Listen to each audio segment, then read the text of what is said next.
नमस्कार. श्री स्वामी समर्थ सर्वांना. आजच्या व्हिडिओमध्ये तुम्हा सगळ्यांचे खूप खूप स्वागत आहे.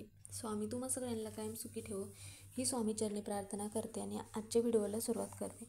तर आजचा व्हिडिओ असा आहे की आता उद्या आहे बुधवार. तर बुधवारी आहे माघ पौर्णिमा. तर पौर्णिमा असल्यामुळे आपल्या घरातील मुलांची अभ्यासात प्रगती होत नाही किंवा मुलांना सतत इडापिडा होते किंवा सतत आजारपण असेल किंवा नोकरीमध्ये यश मिळत नसेल किंवा तुमचा मुलगा आहे सतत काय ना काय विघ्न येत आहेत, सतत संकट येत आहेत, एखादं नवीन कार्य करण्यासाठी जात आहे पण त्यात काही ना काही अडचणी येतच आहेत.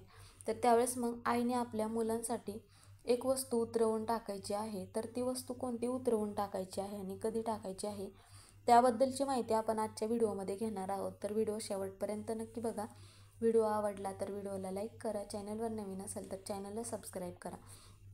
आता पौर्णिमा हा महिन्यातून एकच वेळेस येणारा महत्त्वाचा दिवस मानला जातो. तर पौर्णिमेचा मुहूर्त आहे 12 फेब्रुवारीच्या दिवशी पौर्णिमा आहे. तर तिथी सुरू होणार आहे 11 फेब्रुवारीला संध्याकाळी 6:55 तर संपणार आहे 12 फेब्रुवारीला संध्याकाळी 7:22. तर तुम्ही या वेळेमध्ये हा जो उपाय आहे तर या वेळेमध्ये तुम्ही हा उपाय करू शकता, कारण की काही विधी करण्यासाठी हा दिवस सर्वात शुभ मानला जातो आणि आपल्या काही सेवा उपाय केल्यामुळे त्याचं फळ आपल्याला आजच्या दिवशी लवकर मिळतं. म्हणून मग आपल्याला काही उपाय सेवा करायच्या आहेत आवर्जून. त्याचप्रमाणे मग हा जो महिना आहे म्हणजेच की माघ महिन्यामध्ये देवता स्वर्गातून पृथ्वीवर अवतरत असतात आणि मग गंगेच्या काठावर राहतात. तर या शुभ प्रसंगी माघ मेळा आणि कुंभमेळा भरला जातो. तर जिथे आपल्या पूर्ण जगाभरातून शेकडो भाविक मग गंगा नदीमध्ये पवित्र स्नान करण्यासाठी मग एकत्र येत असतात. यामुळे काय होतं की आपल्याकडून ज्या नकळत चुका झाल्या आहेत, नकळत पापे झाली आहेत, त्यापासून आपल्याला मुक्ती मिळण्यासाठी म्हणून गंगा नदीमध्ये स्नान करण्यासाठी येत असतात.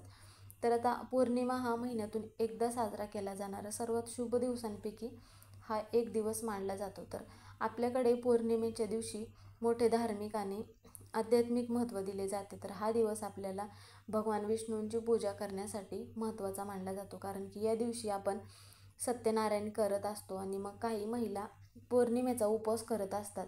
तर उपवास करून आपण भगवान विष्णूंची प्रार्थना करतो.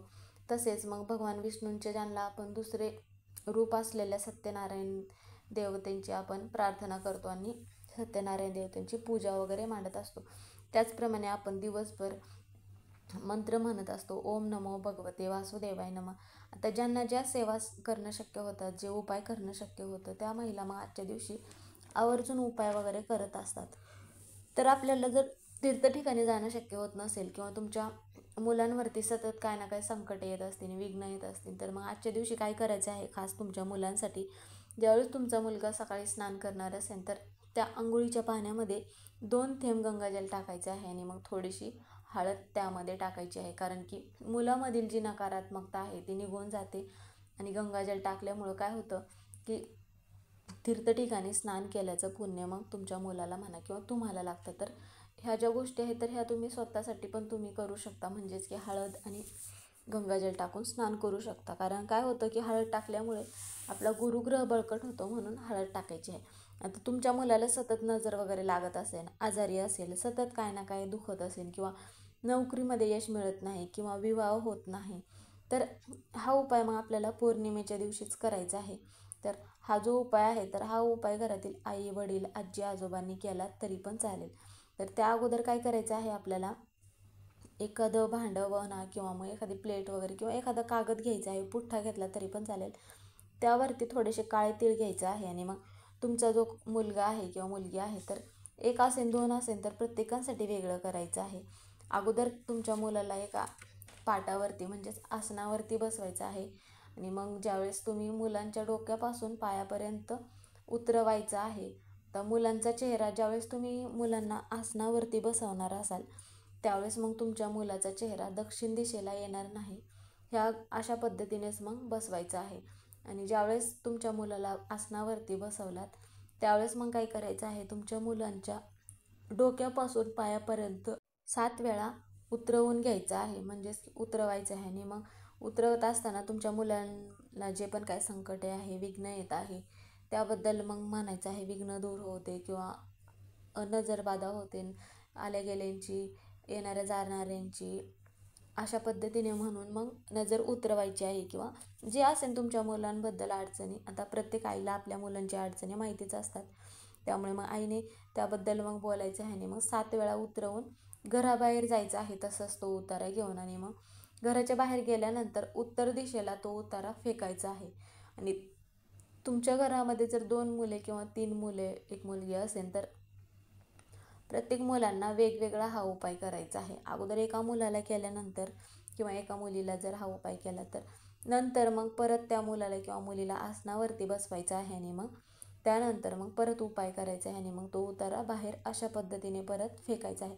तर हा जो उपाय आहे तर हा उपाय फक्त लहान मुलांसाठी करू शकतो का, तर नाही. हा उपाय आपण लहानांपासून तर मोठ्या, जरी तुमची मुलं मोठी झाली असतील तरी पण तुम्ही मोठ्या मुलांपर्यंत हा उपाय करू शकता. त्याचप्रमाणे मग तुमची मुलं जर बाहेरगावी राहत असतील तर मग त्यावेळेस काय करायचं आहे, तर घराच्या बाहेर जायचं आहे आणि घराच्या बाहेर गेल्यानंतर जे आपल्या 4 दिशा आहेत तर 4ही दिशांना उतरवायचं आहे आणि मग ते घराबाहेर फेकायचं आहे. यामुळे काय होते की ज्या दिशेला तुमचा मुलगा राहत असेल तुम्ही तुमच्या मुलाच्या नावाने मग हा उतारा बनवला आहे असं समजून मग घराच्या बाहेर फेकायचा आहे.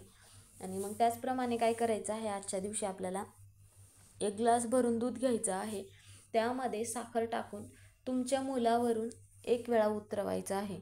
आणि मग नंतर काय करायचं आहे की 1 वेळा उतरवल्यानंतर तो तुमच्या घराजवळ जिथे पिंपळाचं वृक्ष असेल, घराच्या जवळपास जर पिंपळाचं वृक्ष असेल तरच मग हा उपाय करायचा आहे, जर नसेल तर मग तुम्हाला हा उपाय करता येणार नाही.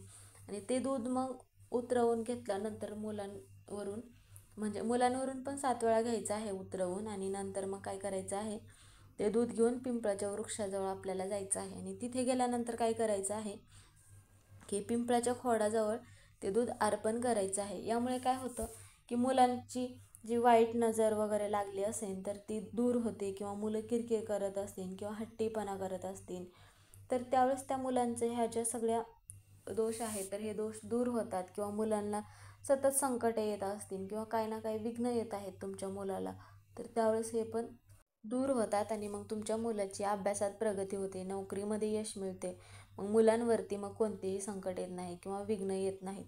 तर हा जो उपाय आहे तर हा उपाय कोण करू शकतो, तर हा उपाय आईनेच करायचा आहे आपल्या मुलांसाठी. किंवा आईला जर उपाय करणं शक्य होत नसेल तर त्यावेळेस घरातील आजीने पण हा उपाय आपल्या नातवांसाठी म्हणा किंवा आपल्या मुलांसाठी केलात तरी पण चालेल. तर हा उपाय मग तुम्ही शक्यतो संध्याकाळच्या वेळेसच करायचा आहे, 4 नंतरच. मग त्याचं म्हणजेच की त्याबद्दलची नकारात्मकता त्या मुलांमधील म्हणा, घरामधील म्हणा, निघून जाण्यास मदत होते. तर आजचा व्हिडिओ हा इथेच संपला. व्हिडिओ कसा वाटला कमेंट करून नक्की सांगा. व्हिडिओ आवडला तर व्हिडिओला लाईक करा, चॅनलवर नवीन असेल तर चॅनलला सबस्क्राईब करा. कमेंटमध्ये ओम नमो भगवते वासुदेवाय नमः हे लिहायला विसरू नका, किंवा श्री स्वामी समर्थ लिहायला विसरू नका. तर परत एका नवीन व्हिडिओमध्ये पुन्हा भेटू. तोपर्यंत सर्वांना श्री स्वामी समर्थ.